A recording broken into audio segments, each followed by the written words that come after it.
Tàpies. Artur Mas. La Glòria Ronya.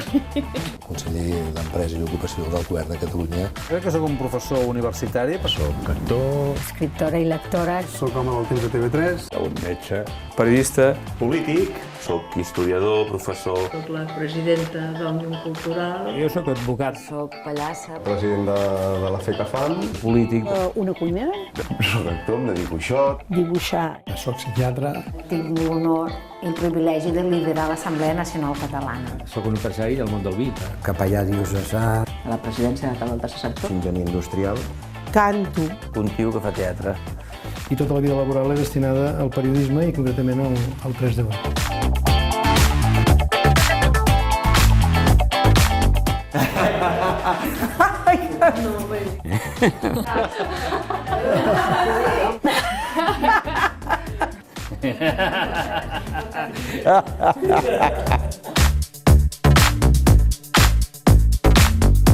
Allò, per començar d'una manera fàcil.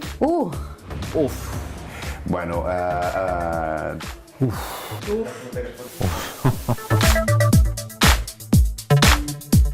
Un valor tan important com el de la igualtat o el de la llibertat és el de la diversitat, no?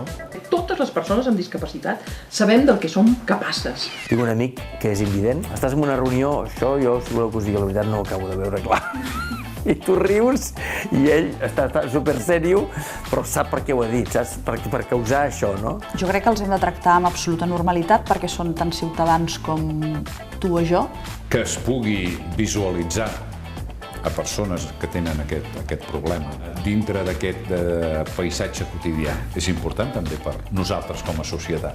Les persones amb discapacitat pateixen una certa mancança de protecció per part del sistema. Molta gent no és conscient d'un problema fins que aquest problema no el toca amb ella. Intentar pensar com seria el món si nosaltres estéssim en el lloc d'aquella persona. Podem estar orgullosos de la feina que s'ha fet en aquest camp, o que heu fet, perquè amb una part molt important ho ha fet la gent, això. I al final la resposta ha de ser múltiple. Ha de ser institucional, ha de ser governamental i ha de ser social, també. El més important i el que marca la teva felicitat no és què et passa, sinó com hi reacciones, com hi plantes cara i com ho superes, no? No quedar-nos quiets. I avui no tens discapacitat, però d'aquí 5 minuts tens un accident i pots patir greus conseqüències i tenir una discapacitat que afecti tota la teva vida futura. Tinc 2 persones amb discapacitat que me les han deixat famílies que han mort les mares i els pares perquè jo sigui la seva tutora i perquè convisquin amb mi. Ara es diu un TOC, un trastorn obsessiu-compulsiu. Tots aquells anys com un burro, sense explicar això, perquè pensava que era l'única persona del món que tenia aquestes pors, aquestes obsessions que em feien la vida miserable. empatitzar amb el patiment del que tens al costat. Tothom volem ser estimats. Des de la igualtat, des de la dignitat de la persona. És que les coses petites són les que tenen transcendència. Ser afable, ser carinyós, així es va que vagi molt. Que a mi no em vinguin amb històries de que l'avortament és el pitjor que passa. Vull dir, jo no estic ni a favor ni en contra, estic a favor de la vida i de la persona. El que t'aporta tenir al costat o conèixer gent així és situar-te en el seu lloc i veure realment des del seu prisma quines dificultats tenen, no?, per avançar. El que ens agradaria és que cada vegada les persones amb problemes de salut mental, i no només els familiars, juguin un paper important en la defensa dels seus drets, i això és el que estem intentant impulsar. No li preguntem mai a una persona amb discapacitat, només li preguntem sobre la seva discapacitat i els convertim en subjectes de la seva circumstància, no en subjectes de la vida. I aquesta és una mirada que hem de canviar. La meva profunda convicció és que a cadascú li interessa el que li interessa, i tothom és lliure que li interessi el que li vulgui interessar. Ara, tots tenim curiositat, usem aquesta curiositat. A crear conciencia social, de que una discapacidad producto de una enfermedad mental o lo que sea, simplemente estamos delante de una persona diferente. Hem d'aprendre molt dels altres. I jo crec que la nostra cultura està canviant en el sentit de que som més capaços d'explicitar el que volem, de dir-ho d'una manera més clara. Que el que és més important és que es doni a conèixer. És que el problema de la gent és que no ho coneixem. I quan no coneixes una cosa i no l'entens, i no l'estimes, o no la comprens, o no la valores, o no l'apoyes. El que no entens et fa por. En els darrers anys hem tingut dos persones amb discapacitats, Actualment una d'elles és una persona que tenim destinada a la central de la policia, és un noi jove que té una discapacitat motora. El que hem de fer és que totes les capacitats que tenen aquestes persones, que són moltes, aflorin i siguin aprofitades pel conjunt de la societat. Té un cony de caràcter, no? El Pistorius, deixa-la anar, té una mala gaita que déu-n'hi-do. Però jo crec que hem de tendir cap aquí, és a dir, cap a la força dels paralímpics també per saber-los adaptar als olímpics, i que algun dia deixin d'haver-hi paralímpics. Una empatia com a una persona que dirigeix un equip humà de saber el que pots exigir a aquella persona.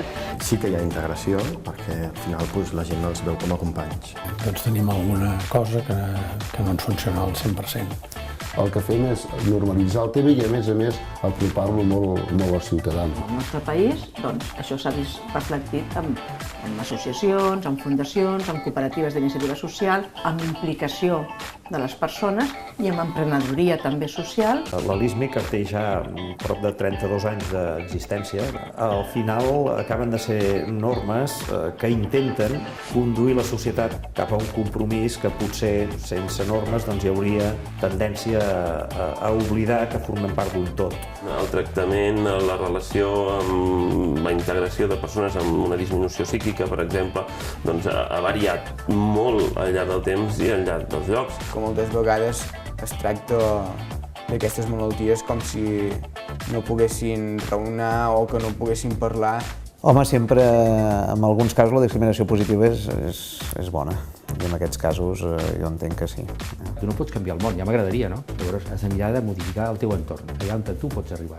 Crec que tenim que tenir el punt d'humilitat tots per entendre que tots som éssers humans i que probablement si féssim una millor barreja de tots els tipus de persones que ens podem trobar a la societat, faríem una societat i faríem unes companyies molt més riques del que són avui.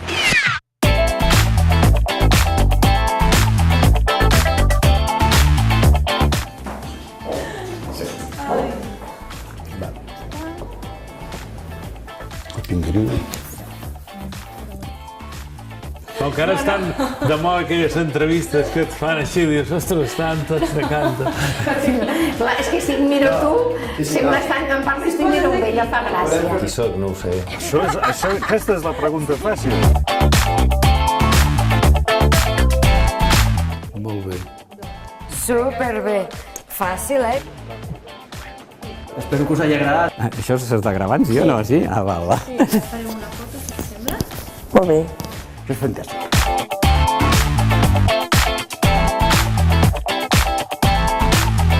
Avui m'agradaria anar a fer un tallat amb l'Ernest Lluc. Pues con la gente que me lo hace pasar bien. Doncs jo faria un tallat amb els amics de les arts. Norberto Bobbio.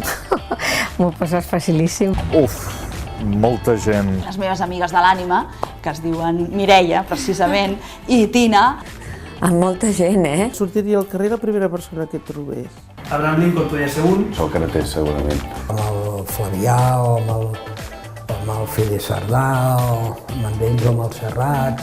Fer un tallat amb tothom que vulgui venir a casa. I amb Gandhi. L'escriptor Gustave Flaubert. I amb els meus nets. Amb l'Abril i el Max. Se suposa que jo hauria de pensar en persones cèlebres.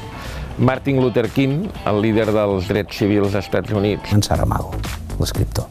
Un dels tallats més bons que he fet ha sigut amb en Pujol, amb en Jordi Pujol. Amb els meus pares. Dalai Lama. El prendria amb qualsevol persona més avorna.